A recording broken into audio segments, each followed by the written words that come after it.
দর্শক, মধ্যপ্রাচ্যের ভূ-রাজনীতিতে প্রতিনিয়ত ঘটছে নাটকীয় সব পরিবর্তন। আজকের ভিডিওতে আমরা আলোচনা করেছি ইরান-ইসরায়েল উত্তেজনার সর্বশেষ পরিস্থিতি, ট্রাম্প ও নেতানিয়াহুর মধ্যকার ক্রমবর্ধমান মতপার্থক্য এবং লেবাননে হিজবুল্লাহর কঠোর অবস্থান নিয়ে।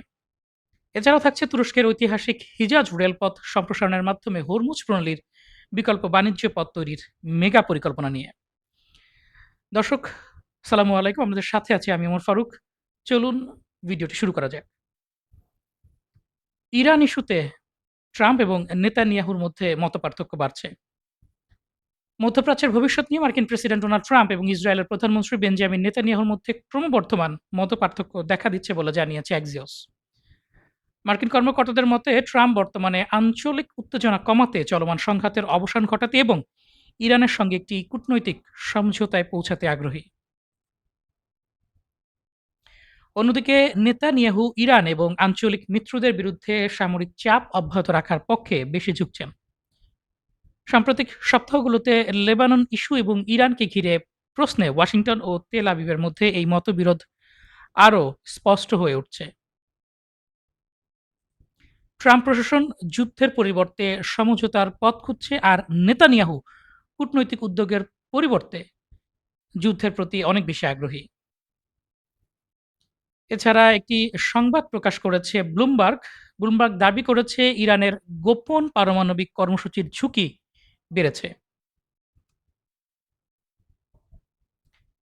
পশ্চিমা কর্মকর্তাদের মতে ২০২৫ সালের জুনে যুক্তরাষ্ট্র ও ইসরায়েলের সামরিক হামলার আগের তুলনায় বর্তমানে ইরান গোপনে পারমাণবিক অস্ত্র তৈরির চেষ্টা করতে পারে, এমন ঝুঁকি আরও বেড়েছে। কর্মকর্তারা বলছেন ইরানের কাছে এখনও উল্লেখযোগ্য পরিমাণ উচ্চমাত্রায় সমৃদ্ধ ইউরেনিয়ামের মজুদ রয়েছে, যা অস্ত্র মানের পর্যায়ের কাছাকাছি। হামলার আগে এই পারমাণবিক উপাদানগুলো আন্তর্জাতিক পর্যবেক্ষকদের মাধ্যমে প্রতি সপ্তাহে পরিদর্শন করা হতো, যাতে সেগুলো অস্ত্র কর্মসূচিতে সরিয়ে নেয়া না হয়। তবে বর্তমানে সেই নিয়মিত আন্তর্জাতিক পরিদর্শন আর হচ্ছে না। ফলে উপাদানগুলির অবস্থান ও ব্যবহার সম্পর্কে অনিশ্চয়তা বেড়েছে। আন্তর্জাতিক আণবিক শক্তি সংস্থার মূল্যায়ন অনুযায়ী যত দীর্ঘ সময় এই উপাদানগুলো তাদের পর্যবেক্ষণের বাইরে থাকবে, ততই দেশগুলোর সামরিক উদ্দেশ্যে ব্যবহারের ঝুঁকি বাড়বে। এছাড়া ইরানের বিরুদ্ধে মার্কিন সামরিক কার্যক্রম কমাতে প্রতিনিধি পরিষদে প্রস্তাব পাস হয়েছে। মার্কিন প্রতিনিধি পরিষদ ইরানের বিরুদ্ধে চলমান সামরিক কর্মকাণ্ড থেকে যুক্তরাষ্ট্রের বাহিনী প্রত্যাহারের আহ্বান জানিয়ে একটি যুদ্ধ ক্ষমতা সংক্রান্ত প্রস্তাব পাশ করেছে। ২১৫-২০৮ ভোটে গৃহীত এই প্রস্তাবে প্রেসিডেন্ট ডোনাল্ড ট্রাম্পকে ইরানের সঙ্গে শত্রুতামূলক সামরিক কার্যক্রম থেকে মার্কিন বাহিনী প্রত্যাহারের নির্দেশ দেয়া হয়েছে।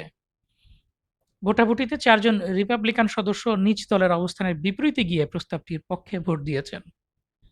তবে প্রস্তাবটি এখনো বাধ্যতামূলক নয়, কারণ এটি কার্যকর হতে হলে সিনেটেও পাশ হতে হবে।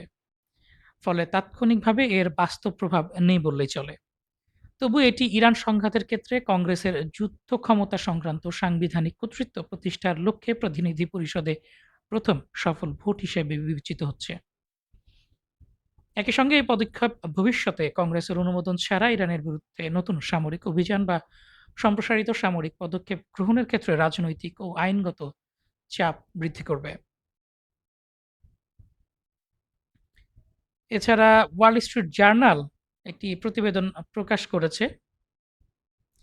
সেখানে দাবি করা হয়েছে ট্রাম্প ব্যক্তিগতভাবে তার সহযোগীদের বলেছেন তিনি ইরানের সঙ্গে বর্তমান যুদ্ধবিরতি বজায় রাখতে চান। আর ইরানি হামলায় মার্কিন সেনা যদি নিহত হয়, তবে তিনি একটি পূর্ণাঙ্গ সামরিক হামলা আবার শুরুর কথা বিবেচনা করবেন, অন্যথায় নয়। এই প্রতিবেদন থেকে পরিষ্কার বোঝা যাচ্ছে মার্কিন যুক্তরাষ্ট্রের প্রেসিডেন্ট ডোনাল্ড ট্রাম্প ইরানের সাথে যুদ্ধে আর খুব বেশি আগ্রহী নয়। এই যখন অবস্থা, তখন আরেকটি প্রতিবেদন প্রকাশিত হয়েছে যেখানে দাবি করা হয়েছে মার্কিন মধ্যস্থতায় যুদ্ধবিরতিতে সম্মত হয়েছে ইসরায়েল এবং লেবানন।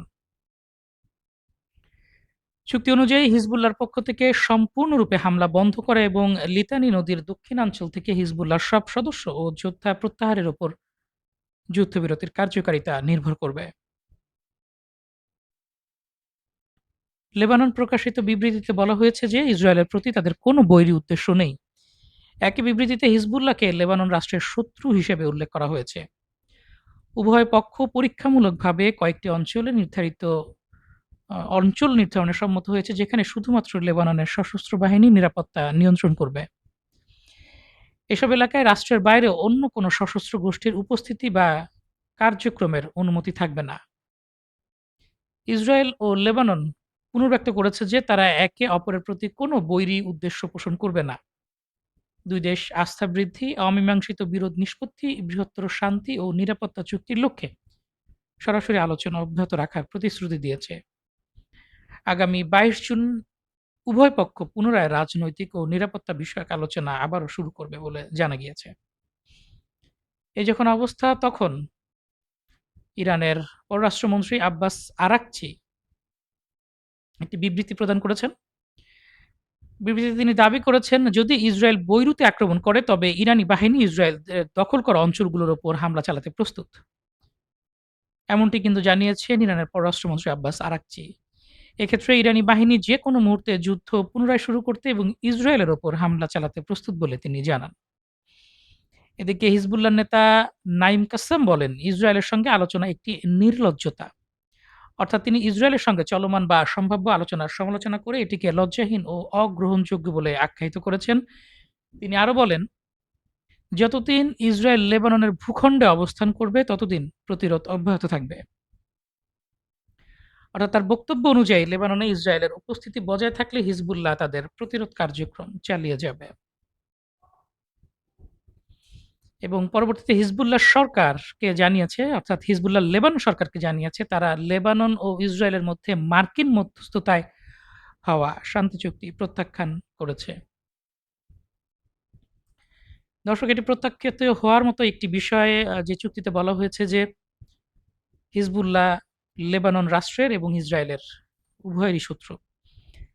যেই হিজবুল্লাহ লেবানন রাষ্ট্রকে রক্ষায় জীবন দিয়ে লড়াই করছে তারা লেবাননের শত্রু, আর লেবাননের সেনাবাহিনী যারা ইসরায়েলি সেনাবাহিনীর অভিযান দেখে সীমান্ত ছেড়ে দিয়ে একদম কি বলবো এটাকে, চুরি পরে হিজলাদের মতো চলে গেছে সুরক্ষিত স্থানে, সেই সেনাবাহিনী, সেই সরকার বলছে হিজবুল্লাহ লেবাননের জন্য শত্রু, যে লেবানন রাষ্ট্রের জন্য জীবন দিচ্ছে রাষ্ট্র রক্ষায়।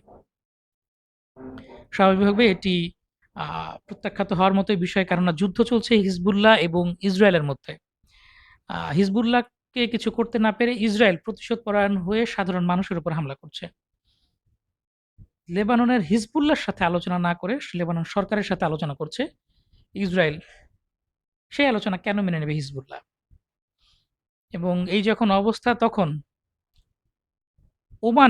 ওমান উপসাগরে একটি মার্কিন যুদ্ধজাহাজের কমান্ড সেন্টারে হামলা চালানোর দাবি করেছে ইরান। আমরা ভিডিওটি আপনাদের সাথে সরাসরি শেয়ার করার চেষ্টা করছি।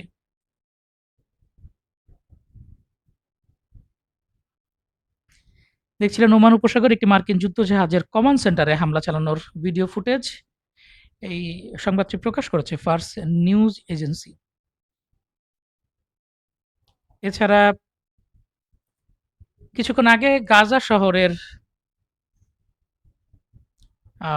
আল সাথী শরণার্থী শিবিরে একটি বিমান হামলা চালিয়েছে কিন্তু ইসরায়েল। এছাড়া আমাদের কাছে হিজবুল্লাহ ড্রোন হামলার একটি ভিডিও ফুটেজ এসেছে। হিজবুল্লাহ গত ১ জুন দক্ষিণ লেবাননে ইসরায়েলি সৈন্যদের একটি দলকে লক্ষ্য করে থার্মাল ক্যামেরাযুক্ত ড্রোন হামলার ফুটেজ প্রকাশ করেছে। এই হামলার ফুটেজটি আপনারা এখন দেখতে পাচ্ছেন।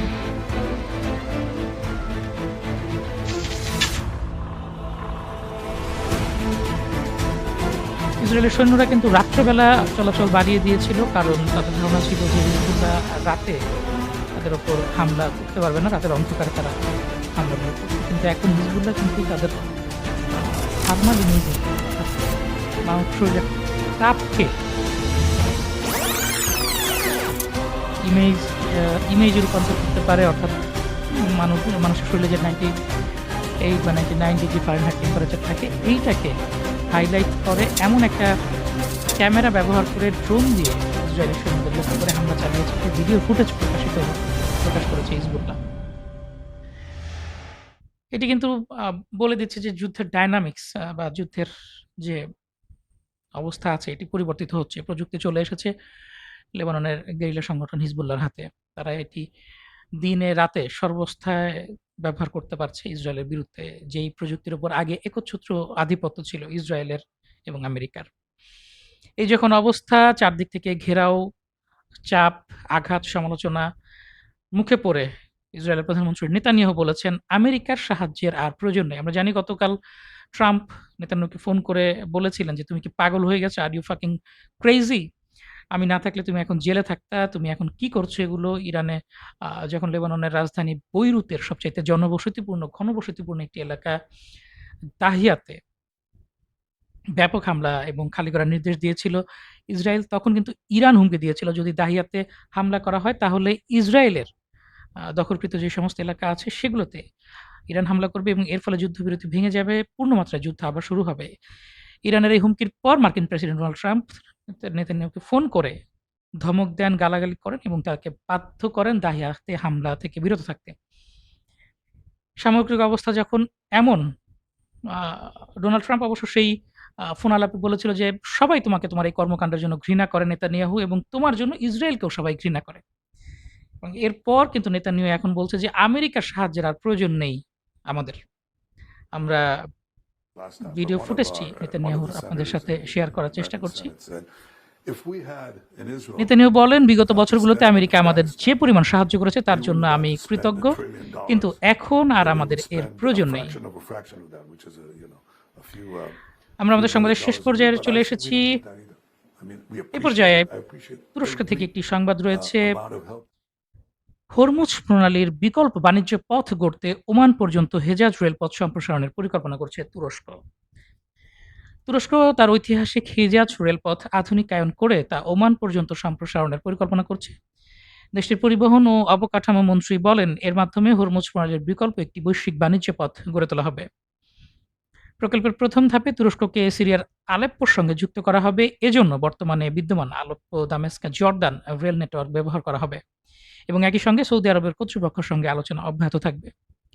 চূড়ান্ত লক্ষ্য হলো রেলপথটি ওমান পর্যন্ত সম্প্রসারণ করে সমুদ্র উপকূলে পৌঁছানো, যাতে হরমুজ প্রণালীর উপর নির্ভরতা কমিয়ে একটি কৌশলগত বিকল্প পথ তৈরি করা হয়। এই সংবাদটি প্রকাশ করেছে আনাদুলু এজেন্সি।